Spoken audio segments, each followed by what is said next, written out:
All my preparatory research couldn't prepare me for Shaniko, Oregon.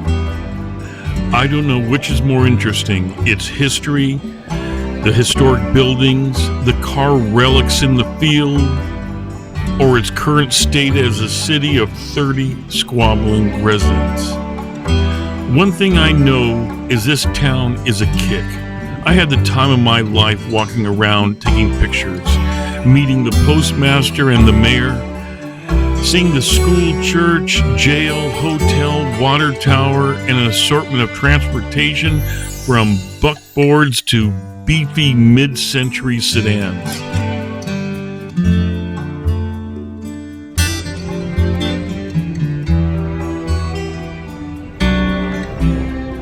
Shaniko is half a square mile in size.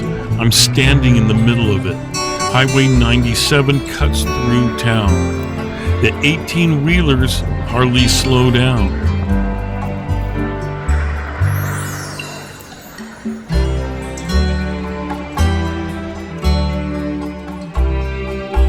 They call this a living ghost town.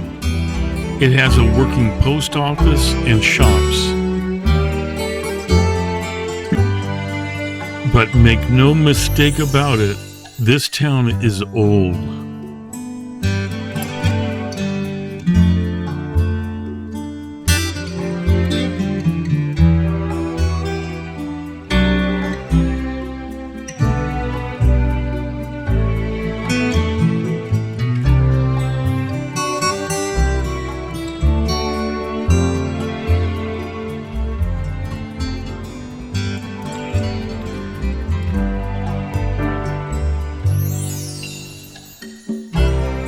At the center of town is the Shaniko Hotel, formerly the Columbia Southern Hotel.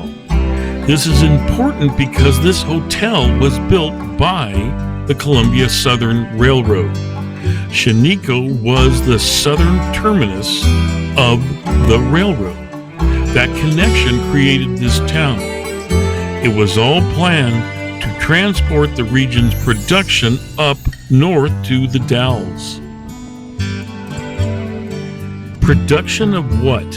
Production of wool. Shaniko was the wool center of the world, some said. And Central Oregon at the time was one big sheep ranch.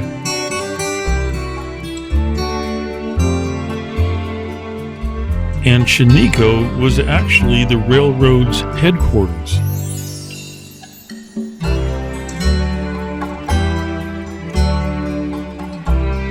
The Columbia Southern Railroad reached Shaniko in mid-1900. By 1911, competing railroads had pretty much taken all the business from Shaniko. From that era arose the hotel, city hall with fire station and jail, schoolhouse, water tower, and other structures that still stand today.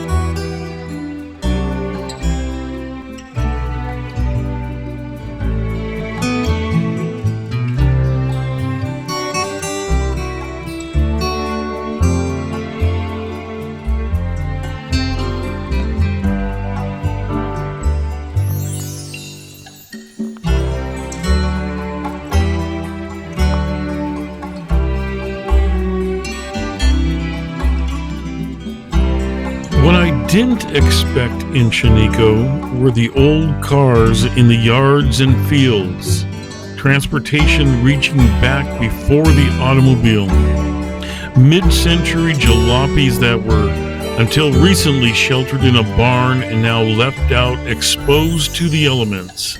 It's like an outdoor car museum.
I came across the Ed Martin Memorial Car Museum. The cars stored outside came from this collection, I believe. Inside our jaw-dropping collection of unrestored cars and trucks. My favorite, the 1923 panel wagon.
While I was walking around, I kept noticing a man on a riding lawnmower.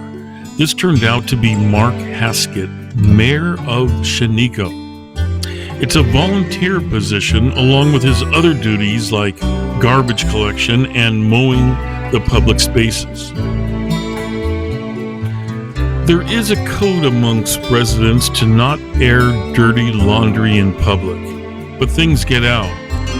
Much having to do with building permits and violations and whether to pursue a violation or not. Imagine punishing one party with a violation when the whole town is in violation one way or another. Another code holds that you never knock on someone's door. This coupled with the fact that everyone owns a gun.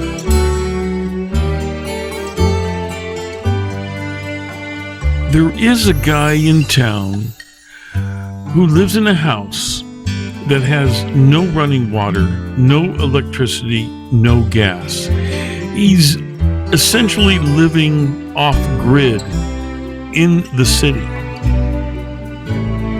Another resident has a broken toilet. He can be seen each morning leaving his house, going to the public restroom.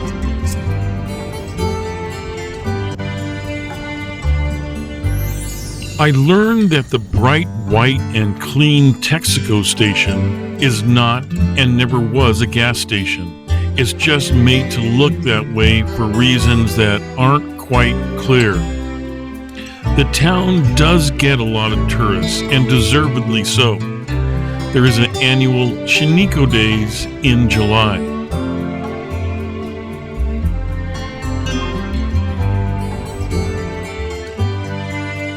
Yes, I was not prepared for Shaniko. This is a living ghost town with a lot of character. On my next visit, I'm going to tour that hotel. Shaniko is located on US Route 97 in north central Oregon.